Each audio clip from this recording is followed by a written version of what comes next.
decision?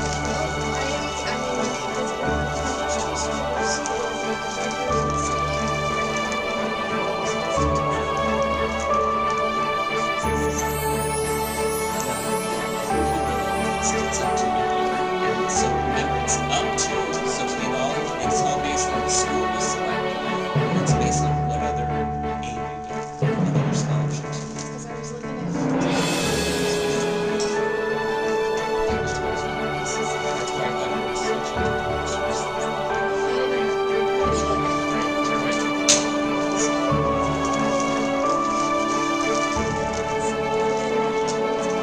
That's why I thought it was such a Bobby, do you have we've got our dean, and he's the dean of science and biology, and he's also the honors program coordinator, or the dean for the honors program, which I've had the pleasure of working with.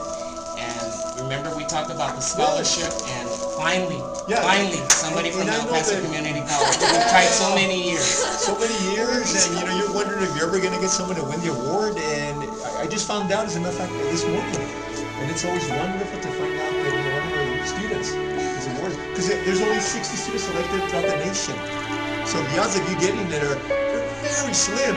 So this keeps you high of you. It's a wonderful award. Congratulations, and I know that wherever you decide to go, I know you're going to go far academically, because it seems like you're very motivated, and you're very talented academically. So it's wonderful.